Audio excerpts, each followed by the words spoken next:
Welcome, welcome, welcome. Welcome to episode 20. I need to check. 8 of Bliss Tell I. Someone made a comment last week. I think it was Wendy, saying I look very red or sunburned, but I don't know. I think it's the light in this room. So yeah, although I have had some sun. It's so hot in Hong Kong. It is unbearable. Like we went swimming in the ocean, and it was like going into a superheated pool or like stepping into a bath. You know, it was hot. The water was hot. It was not refreshing at all. Anyway, this is not a good way to start a new episode.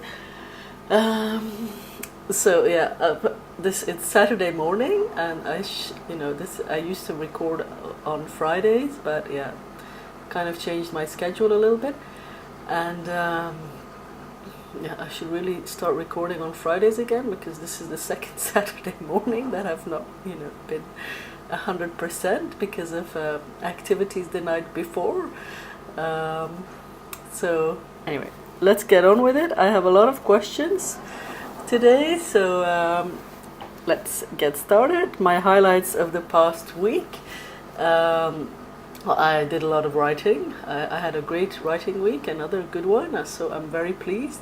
Totally got my groove back, and I'm very happy with how the novel is going. I'm about halfway through, and the drama is starting to unfold. Very pleased with this book, so that's good. That was basically the highlight of my week. So also, last week I said I requested a book bump for once in a lifetime, and then on Monday it got accepted, which is great. But it got accepted for, you can either like pick a date or like have them pick a date, and it's always better to let them pick because it increases your chance of being accepted. And the date they picked is the 8th of July, which is the date I had picked to release No Strings Attached. So I'm not going to release a book on the day of my book bump. That's a bit, it's too much, right? I need to spread this out. Also, when you do a book bump, I expect this book to go to number 1. I mean, all the previous book bumps I've done, the book has gone to number 1 in lesbian romance and lesbian fiction. So I'm not gonna be competing with my own, advertising for another book by releasing a book on the same day. Not that No Strings Attached would go straight to number 1, but there's gonna be some overlap. So I don't want to compete with myself basically for a good spot. So I've decided to postpone the release of No Strings Attached with a couple of days. So the official new release date is the 14th of July. So, but I mean, as I said on Facebook, this is like a first world author problem, because this is all great, right? So anyway, No Strings Attached is with my launch team. I sent it to them this week. Some of them have already finished it, and some have even said it's their new favorite, which is great. Seemed to be received quite well. So that's all very good. So how long before the release? No, a bit more than 2 weeks. So it's great. So speaking of my launch team, I think really the highlight of my week, like of the past couple of weeks actually, has been my launch team. Because what I did was, a couple of weeks ago I set up a Facebook group for my launch team, and it's been really great. I mean, for me it's amazing because I have somewhere to turn, like at all times, for attention. And we all know I love attention, otherwise I wouldn't be doing this, right? So no, it's been really great. A lot of interaction, and I mean, the people on my team and in the group, I mean, they enjoy reading my books a lot. Otherwise they wouldn't be on there. They wouldn't choose to review my books. So I get so much support from them, and it's fun, and I've really been enjoying it. And so if you are an author and you're watching this, get yourself a launch team and get yourself a Facebook group for your launch team, because I find there are so many Facebook groups, and mostly I find them like very energy draining, because I don't know. It's like a lot of, I don't know. But this is different because this is my own group. You know, it's like it has my name in the title of the group. You know, the people are in the group are there because of me, and you know, it just feels amazing. You know, I mean, it's good for my ego. You know, and my writerly insecurities and stuff. So I want to thank all the people on my team. You're all so super amazing, and I'm enjoying the interaction that I have with you on there a lot. So, what else? Belgium is still in the Euro 2016. Yeah, we got up like the other day. They had to play a match, and it was like at 3. I didn't watch 3 a.m. I didn't watch it from 3 a.m. But I watched the second half, which started at 4 a.m. And then they won, and now they have to play again at 3 a.m. on Sunday. The night from Sunday to Monday, but it's okay because I'm taking a Monday off from work. By the way, I was gonna do that because we have a junk trip coming on tomorrow. It's like a junk trip is like I don't know what. It's a boat trip. A boat is a junk in Hong Kong. Why? I don't know. I think someone told me one time, but I forgot. So we're going on a boat trip with all of our friends and free flow champagne and yeah. I've been on these trips before, so I know to take Monday off. I'll go to bed early on Sunday, then I'll wake up at 3. I'll watch Belgium play a match and hopefully win. Who are they playing? Hungary. I think they're playing Hungary. And then, yeah, I'll go get my hair did in the afternoon and things like that. So yeah, should be a good weekend. So anyway, next week, well, more writing. I hope I'll have an equally good week writing and can really progress my manuscript. You know, it's usually like, you know, when I start a book, it's a bit slow, but the deeper I get into it, the faster I can write. So it's great. Although, you know, I haven't been like going for these crazy word count days anymore. I just, you know, my new philosophy is after, you know, like I was feeling a little bit burned out. My new philosophy is like, you know, no stress. You know, I want to have as less. My brain is not working very well. As less stress as possible. You know, so I'm not stressing myself for word count at all the way I used to, and I'm just, you know, writing it at my own pace. You know, so maybe do about 3,000 words a day, which is, you know, not bad, right? Though I know I could probably do more, but then I would be like pushing.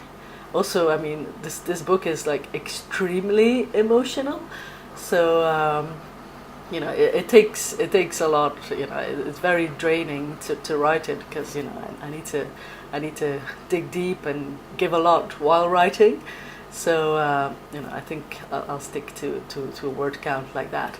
Oh, another thing that happened this week is that we moved out of the Ladylit office. So, well, we still have a week on the lease until the end of the month, but most of our furniture is gone, so there are no more desks, no more chairs, so, you know, it's not an office anymore, right? We can't go there to work anymore. So I'll be working from here all the time now, and Caroline has a co-working desk in town, so, you know, she can get out of that. I already told you this last week. Anyway, we're out, so some change. Okay, well, I think next week I'll also be focusing on marketing quite a bit with this new course we've been doing on Facebook ads. I've been getting really excited, and you know, I did a course on book marketing last summer as well, because last summer, you know, this summer I didn't write, you know, with my surgery. We were in Belgium, blah blah blah, I couldn't write. So, you know, instead of writing, I took a course, and like the course like really paid off. You know, like just to give you an example, one of the ideas I got from the course was start a launch team. You know, because I mean, launch team, you know, you hear it mentioned here and there, but you know, you think, oh, I write in Lesfic, you know, who's going to be on my launch team, you know, things like that. But you know, it doesn't matter which genre you're in. Plus, you know, Lesfic readers, I mean, they're the best, really, right? So it's gone. what happened? Okay, so I got the idea for my launch team from the course I did last summer. And it really made a difference for me to have this launch team. Not just because I have a Facebook group now, where I get lots of attention. I mean, that's not what it's about. I mean, that's it. That's an awesome perk, but get a lot of reviews, and the reviews, it's like that circle that starts, like the more reviews you have, the more sales you have, get noticed more, got an audiobook deal, all of that because of these reviews. So that's just one example of the what I picked up on that course. So a little bit investing in the business and in marketing, just try to be a little bit smart about it. So we'll see. I hope to bring, well, I mean we, right? Someone said to me this week, oh yeah, you and Caroline, you come in a package together anyway. So I hope to bring the business to the next level after this course. So we'll see. Anyway, so here we go with the questions. Okay, we're at 10 minutes now. Let's see. So what I did was I asked my launch team for some questions in the Facebook group, and I stupidly added the word "ask me an inappropriate question," and they did. I won't be replying to the more inappropriate ones because some things are private. But it's my bad for asking. I shouldn't have done that. I should have just asked questions. So here we go. Well, this actually is a question from Sue, who is on my team, but this question I was asked a long time ago. And the question is, it's a bit long. So, do you think that less-fic books are too expensive in general? I'm not talking about yours, but those published by more traditional publishers. An ebook in general costs almost £8. I think it's like $9.99. And it makes my living vicariously through books an expensive business. I know there are overheads and the market is much smaller, but still, I think it's too much. Do I still buy them? That's what she says. Mostly they don't end up on Kindle Unlimited either. Well, the big difference is, indeed, it's what you say, it is overheads. I mean, a publisher has, well, maybe not necessarily more costs, though they do, because, they are a company with much more costs than me. I'm indie. Well, we are a 2-person company. Like, when I produce a book, I mean, it costs me in time, obviously. It costs Caroline in time, because she makes the cover and she goes over it and all of that. But like monetary costs, I mean, the biggest cost we have for a book is the editing. So, and that's it. There are a few like small things like pictures for cover art and all of that. All of that is not very expensive. So I can produce a book at a very low cost, but a publisher, like Bold Strokes and Bella and Ilva, all of these, they have staff. Plus, of course, publishers, they have to split royalty. I don't have to split my royalty. When I sell a book on Amazon for $4.99, I get 70% of that. Boom, I get 70% of that price in my account. And the publisher, obviously, they need to split according to the royalty deal they have with their authors. So I mean, when you have to split the pie, the money needs to come from somewhere, right? So this is like the big advantage that indies have over trad publishing. Though, of course, because I know like Ilva, for instance, I know that they invest like so much in like super quality editing. Like they have, because Cheyenne, she's with Ilva. We talk about this. She tells me all the rounds of editing they have. I mean, they are really like hell bent on bringing the absolute best quality books out into the market, which I think is absolutely great.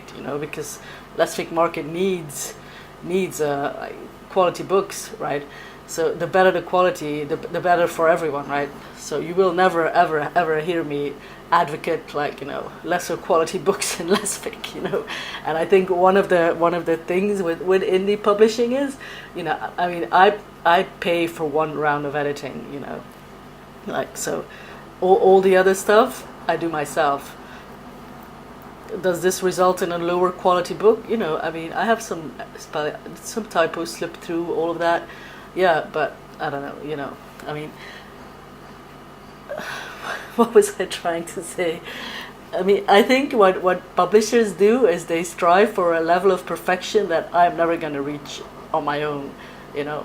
But I think there is a balance to be struck in between.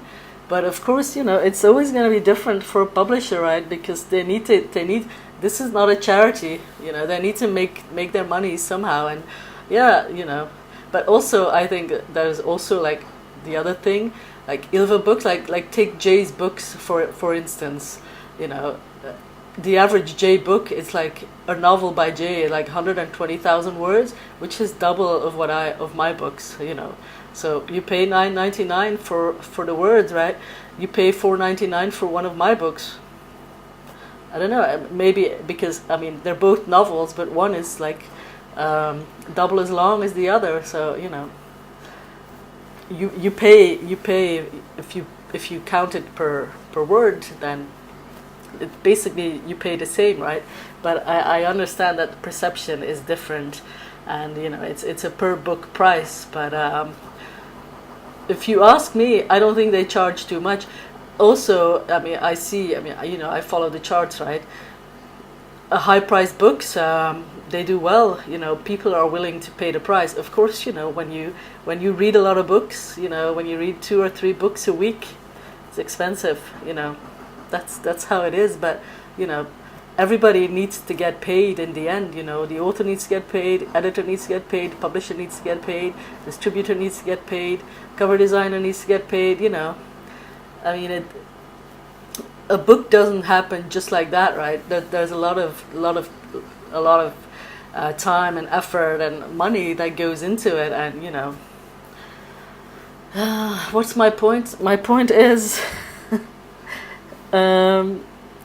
I don't think they charge too much because you know what they bring is a different kind of quality. Am I shooting myself in the foot by saying this? I don't know.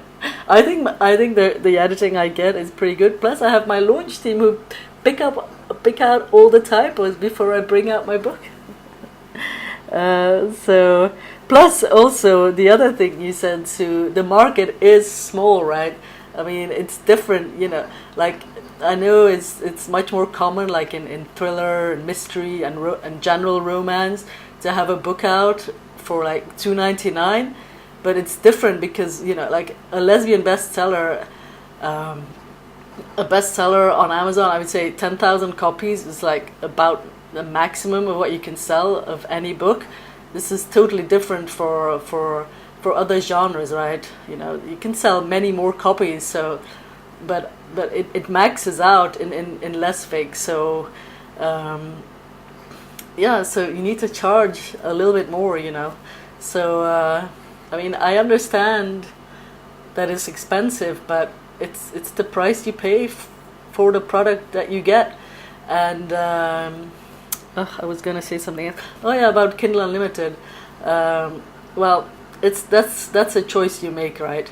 Because I mean, I have quite a few books in Kindle Unlimited, but basically what I'm doing with that is saying, here Amazon, you know, I put my faith in your hands, which is a bit dangerous to do because we all know that Amazon can just like change the rules up when they feel like it, which they have done many times before.